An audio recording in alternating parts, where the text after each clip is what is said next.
Vesi on meille elintärkeä, samoin sen puhtaus. Tänään kerromme matkan täältä suolta joelle. Veden tarina. Kanssani on vesiosaaja Jouko Potila ja Janne Ranta. Jouko, kerrotko meille missä me ollaan? Me olemme tällä hetkellä Isojoella Lohikeitaan Keidasnevalla, joka on luonnontilainen neva ja levittäytyy tässä meidän ympärillämme.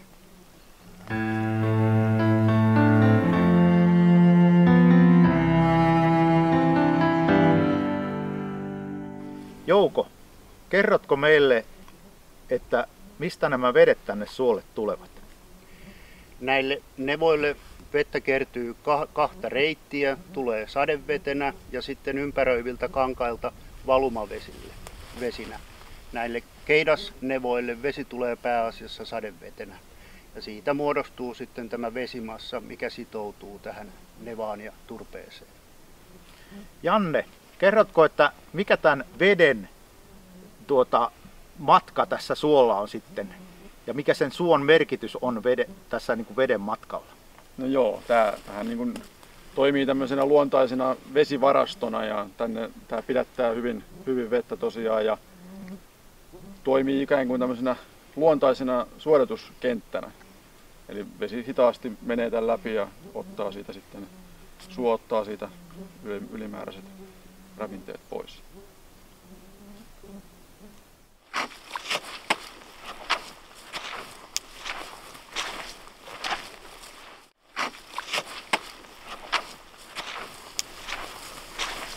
No niin, huomaatteko muuten, niin tässä on tosi kapea tämä vaihtumisvyöhyke, että ihan tästä rämeeltä tullaan todella nopeaa korpeen. Janne, missä päin me nyt ollaan? No niin, me ollaan täällä Lohiluoman varrella, joka on luonnontilainen puro ja myös metsälain arvokas elinympäristö. Eikö ole Jouko hieno pyörre, kuinka tuo vesi pyörii tuossa pyörteenä ja sitten tuossa on tuollainen kuollut puu, ikään kuin luontaisesti tehnyt pienen padon tuossa, missä vesi sitten viipyilee.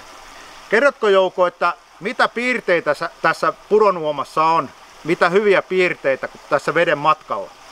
Tämmöinen luonnontilainen puro rehevässä korvessa on sinällään monimuotoinen elinympäristö ja lisäksi se vesiensuojelun kannalta on tärkeä elementti verrattuna kaivettuun puroon. Siinä on pienempi eroosio, kiintoainesta ja ravinteita kulkeutuu vähemmän luonnontilaisessa purossa verrattuna kaivettuun uomaan. No niin, äsken oltiin siellä luonnontilaisen puron varrella Lohiluomassa ja katsottiin kuinka se vesi virtaa siellä. Nyt ollaan sitten tällaisella tyypillisellä ojituskohteella, mitä Suomessa löytyy paljon ja tässä on kunnostusojitettu räme.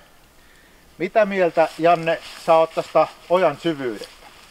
No tämähän on aikanaan, oja on kaivettu aika syväksi, että tällä hetkellä siinä kuivatusvara on aivan riittävä. Että ei niin kuin tämmöistä kohdetta ei tarvi tässä enempää avata, että se kuivatussyvyyshän riittää, että on 40 senttiä sitä kuivavaraa, niin se on ihan puuston kasvulle riittävä.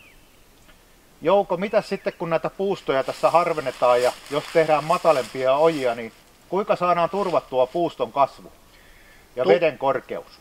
Tuhkalannoitus on hyvä toimenpide.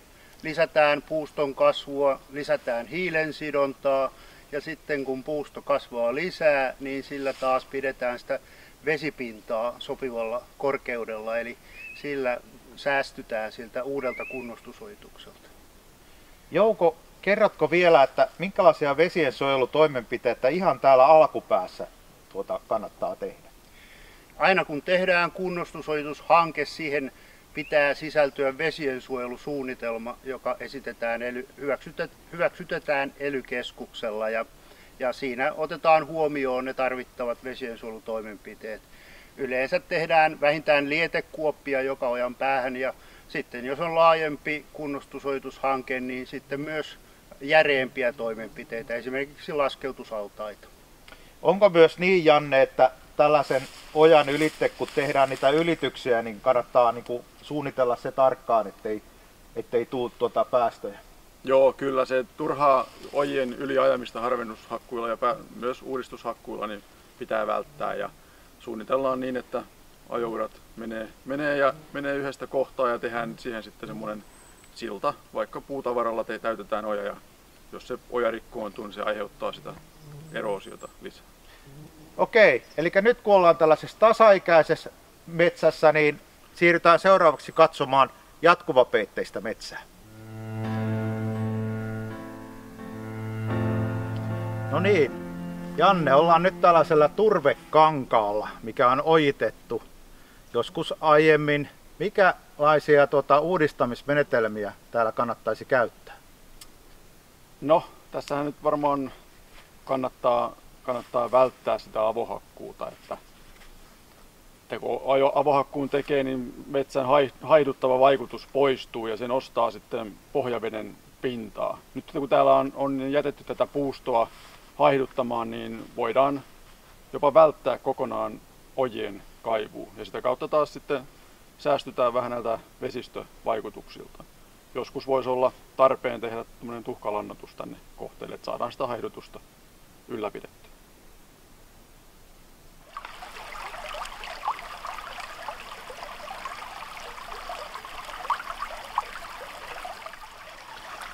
Jouko, nyt ollaan täällä ojan pohjalla lähes ja mitäs tässä on tapahtunut? No tässä on tapahtunut aika vahva syöpyminen, erosioituminen. Tässä on sen verran tätä myötämäkeä vedellä, että se on vahvan virtauksen aikana syönyt näitä ojapenkkoja. Oja on sekä leventynyt että syventynyt siitä, mitä se on alun perin ollut. Ja tämä aiheuttaa tietysti sen, että kiintoainesta on lähtenyt veden mukana ja se on mennyt tuonne alavirtaan, eli on aiheutunut ongelmaa vesien laadulle. Kyllä, mitäs tässä kohtaa olisi voitu tehdä toisin? No virtaamaa hidastamalla, sehän on se lähtökohta, eli kun on vahva virtaus ja hyvä myötäle veden virrata, niin sitä pitää saada hidastettua. Eli tässä olisi voinut ajatella kaivukatkoa, pintavaluntaa.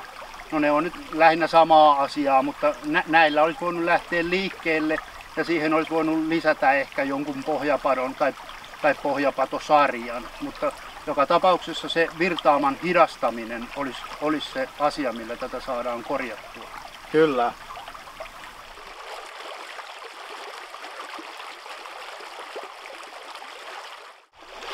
Äsken oltiin sellaisen ojan varressa, missä eroosio oli lähtenyt liikuttamaan maa-ainesta liikkeelle.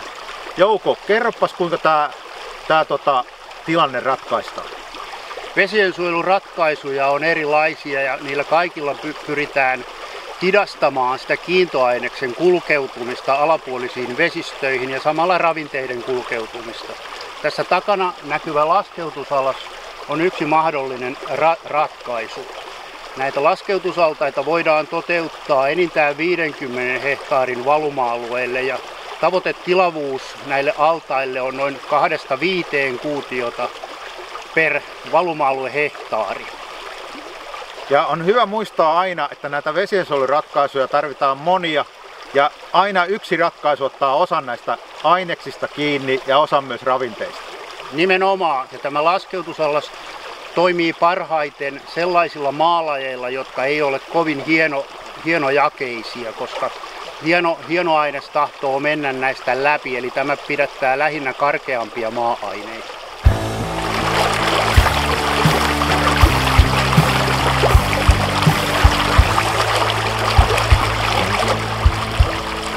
Erilaiset patoratkaisut on keskeinen elementti hidastamaan veden kulkua. Kerrotko Jouko tästä ratkaisusta? Tässä on käytetty laskeutusaltaan yhteydessä niin sanottua ylisyöksypatoa eli pohjapatoa. Sillä samalla määritellään se altaassa oleva veden korkeus. Eli saadaan sille riittävä viipymä siinä altaassa, jolloin se kiintoaine pääsee laskeutumaan altaan pohjalle. Pohjapaton ratkaisussa käytetään niin sanottua patoseinää, joka voi olla vaikka kestopuulankkua tai vaneria. Ja lisäksi se verhoillaan karkealla kivimateriaalilla. Tässä on käytetty louhetta ja se louhe on käytetty myös tässä purkuojassa estämään uudelleen erosioitumista.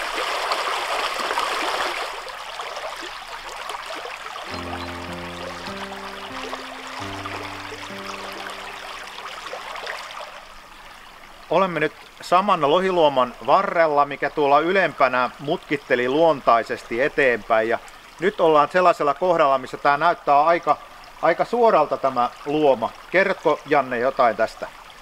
Joo, tästä on siis poistunut nämä kaivettaessa mutkat purosta ja se on aiheuttanut sen, että se ei ole lohikaloille näitä luontaisia kutupaikkoja.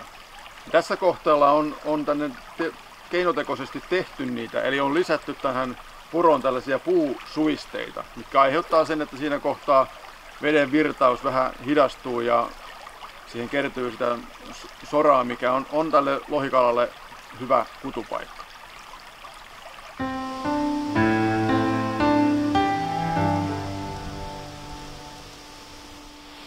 Nyt ollaan seuraavan patoratkaisun äärellä ja täällä on tällaisia erilaisia putkia. Mitäs nämä, Janne, on ja miten nämä liittyy tähän vesien matkaan? Eli tässä on nyt kyseessä tämmöinen virtaamansäätöpato, eli putkipato.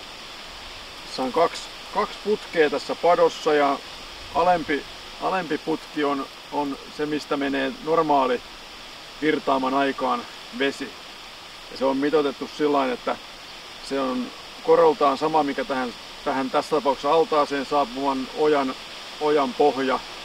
Ja siitä valuu se normaaliaikana kulkema vesi. Sitten kun virtaamat suurenee, eli keväällä tai suurien sateiden aikaan, niin se kaikki vesi ei mahdukaan tuosta alemmasta putkesta. Ja se nostaa sitten vedenpintaa tässä altaassa. Ja sitten kun se nousee tarpeeksi, niin se menee täältä ylivuotoputkesta sitten se, että tuota korkeammalle se vesi sitten ei pääse tässä nousemaan. Ja tämmöistä patoratkaisua voidaan käyttää ihan ilman tämmöistä isompaa allastakin, että käytetään sitä virtaaman hallinnassa ihan ojastolla. Ja tuossa on myös tommonen kulmayhde, mikä sitten kääntää ton putken suun tonne alaspäin ja sillä on tarkoituksena, että se ei mene tuo alempi putki sitten tukkoon. Kun tässä nyt kaikennäköistä roskaa voi kulkea tuossa veden pinnalla, niin saattaisi tukkia sen putken kokonaan. Vesi viipyilee tässä hyvin ennen kuin se lähtee eteenpäin. Kyllä, ja se on nimenomaan se tarkoitus, että kun se veden määrä kasvaa, niin se jää tähän ja nousee tuonne ylempään ojastoon sitten vesi ja siellä sitten suodattuu siinä ojastossa ja laskeutuu se kiintoaine sinne ojaston pohjalle eikä jatka tästä eteenpäin. Seuraavaksi jatkamme matkaa kohti seuraavaa vesiensuojelurakennetta. Kohti kosteikkoa siis. No niin, Jouko, vesi on tullut pitkän matkaa tänne ja me ollaan nähty monet eri käänteet ja nyt vielä ennen jokea on tällainen kosteikko. Kerropa, Jouko, että millä tällainen kosteikko niin kuin määritellään, että minkä kokoinen se pitäisi olla?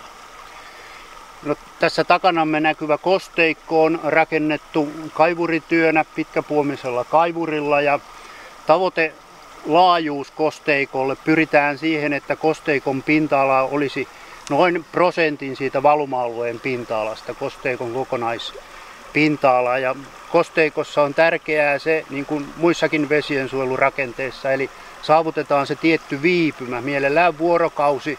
Se vesi viipyy siinä kosteikossa, kun se saavuttaa kosteikon ja siinä saavutetaan se, että se veden mukana tullut kiintoaines laskeutuu sinne kosteikon pohjaan. Ja tässä on tavoitteena kosteikossa se, että siinä on korkeusvaihtelu ja siinä on matalampaa kohtaa.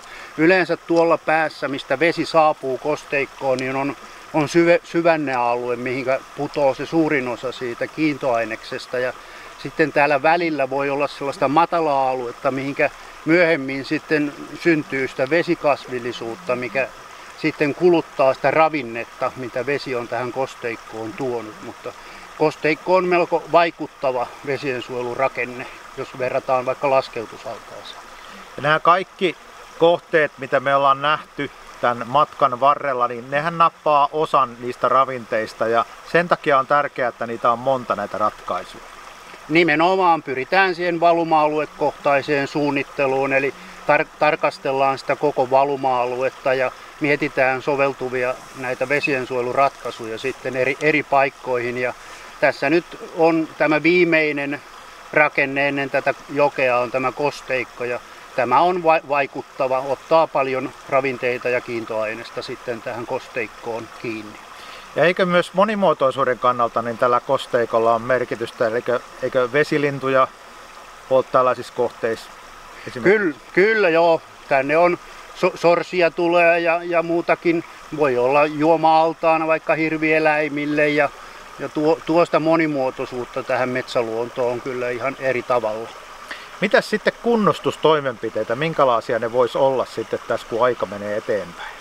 No tämmöinen kosteikko on melko huoltovapaa, näissä ei yleensä tule sitä tyhjennystarvetta niinkään kuin laskeutusaltaille tulee. Eli tämä on melko huoltovapaa, riippuen tietysti tästä virtaaman säätörakenteesta, mikä tässä nyt on tämä pohjapato. Ja jos se tehdään tämmöisenä pohjapatoratkaisuna, niin sekin on melko huoltovapaa. Se on ylisyöksypato. Sitten jos tähän olisi tehty vaikka putkipato, niin se vaatisi sitten enemmän huoltotoimenpiteitä. Tässä niin kuin sanoit, tällainen ylivuoto, mistä tämä kosteikosta tämä vesi menee tuonne jokeen, niin tähän on tuotu selvästi tällaista karkeampaa materiaalia. Mikä tämän tarkoitus on? No siellä on ytimenä on semmoinen patolevy, millä määritellään se korkeus. Eli tämän kosteikon korkeus ja sitten tämä louhemateriaali, mikä tähän on tuotu, niin estää sitten eroosioa. Eli pitää nämä penkat paikallaan sitten, kun vettä menee enemmän. Niin se on niin kuin maisemointia ja eroosiota vastaan tämä louhemateriaali.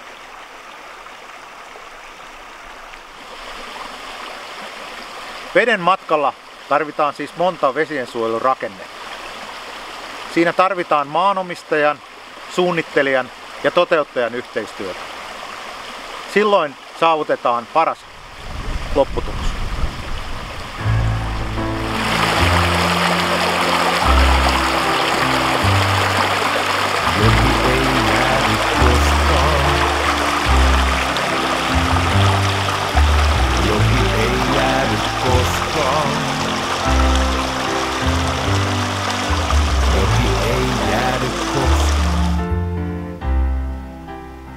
No niin, vesi on saavuttanut nyt Isojoen. Janne, kerropa siitä vielä. Kyllä, vesi on nyt tosiaan kulkenut tämän pitkän matkan sieltä avosuolta ja lähteistä tänne Isojokeen asti. Ja siinä välissä meillä on ollut näitä vesiensuojelurakenteita ja niissä toivottavasti on nyt sitten saavutettu sitä, että on jätetty sitä kiintoaineista ja ravinteita sinne matkalle. Ja tästä jokeen päätynyt ja sitä kautta aina mereen asti päätyvä vesi olisi jonkun verran puhtaampaa. Kiitos Jouko ja Janne. Tämä oli Veden matka. Ei jäädy, ei koskaan. Ei jäädy, ei koskaan. Ei jäädy, ei koskaan. Ei jäädy, ei koskaan.